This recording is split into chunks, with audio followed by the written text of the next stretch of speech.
Étaient-ils les premiers Européens ? Le 6 août 1950, 300 étudiants attaquèrent la frontière franco-allemande à Saint-Germanshof. Je voulais l'Europe. Christel et Matthias Heister en faisaient partie. L'attaque frontalière était préparée de longue date, en secret. C'était ça la surprise, coordonner tout cela et quand même le garder secret. C'était une action qui avait attiré l'attention mondiale, un manifeste pour l'Europe. En fait, le berceau de l'Union européenne, c'est ici. L'idée européenne, Christel et Matthias Heister l'ont vécue avec beaucoup d'autres à l'époque. C'est en Bavière et en Alsace que l'attaque frontalière a été préparée et répétée.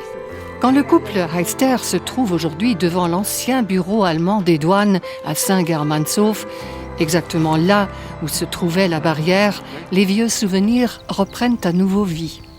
Comme lorsque l'attaque démarra sous la houlette du professeur français Marcel Mille. À peine quelques minutes avant, les étudiants de 9 nations ne savaient pas que l'action allait se passer ici, dans le sud-ouest du Palatinat, entre Bobenthal et Wissembourg.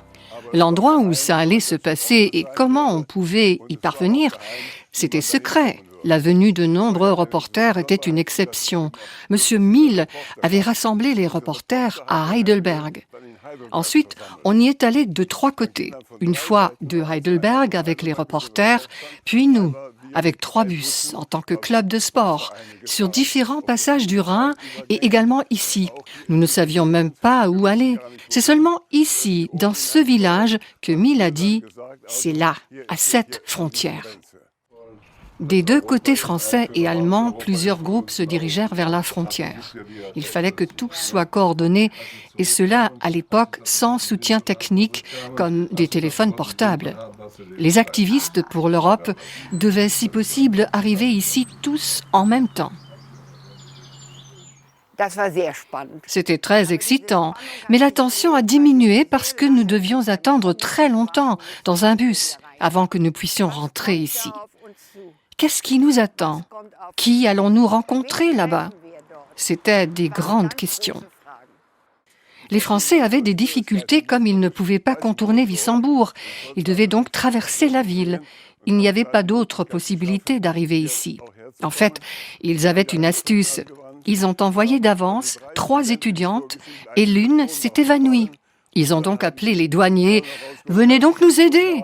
Ainsi, ils les ont occupés et pendant ce temps, les Français ont démonté les barrières. La barrière du côté français était plutôt simple à démonter. Comme elle était en bois, on pouvait la scier. Du côté allemand, une nouvelle barrière en fer a été installée quelques jours avant. Mais ils l'ont tellement tirée, donné des coups, jusqu'à ce qu'elle se brisât. Ils n'avaient tous qu'un objectif, une Europe unie, sans frontières et une nationalité européenne. C'était une protestation sans violence, sans agression.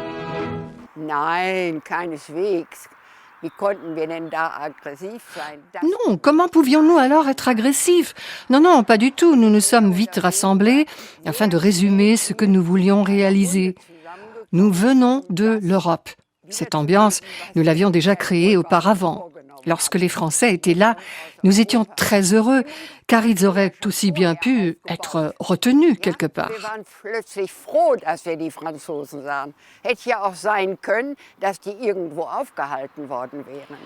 Plus de 7 décennies plus tard, ce monument de l'Europe nous rappelle l'attaque frontalière à Saint-Germanshof. Herbert Breiner l'a planifié et conçu. 12 stèles correspondent aux 12 étoiles du drapeau européen, exactement là où il y avait le feu à la frontière franco-allemande, l'endroit où, en fait, on vivait déjà l'unification de l'Europe. Pour quelques heures, une Europe unifiée fut réalisée avec des représentants de 9 pays. Et ça, c'est le berceau de l'Europe.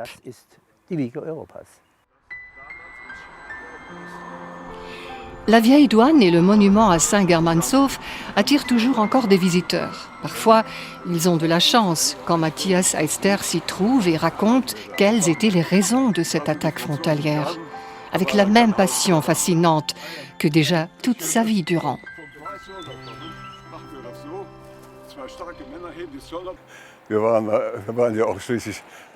Nous étions engagés à envoyer un message bien clair afin que ce va-et-vient en Europe se termine enfin. Car en fait, ce qui a vraiment déclenché notre action, c'est qu'après la guerre, Churchill avait fait un grand discours à Zurich.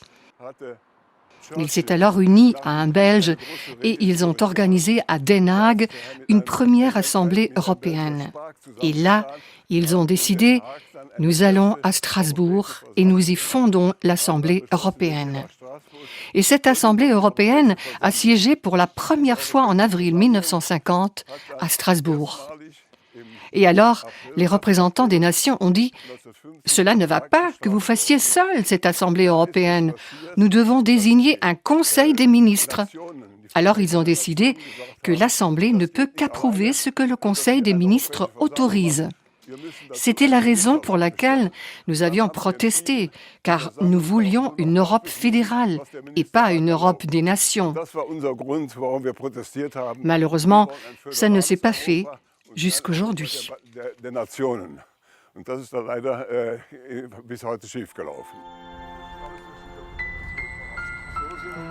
Matthias et Christel Heister participaient donc, en 1950, à une action qui exigeait beaucoup de courage, qui était unique, qui promouvait l'amitié franco-allemande et qui fut un des premiers pas vers une Europe unie.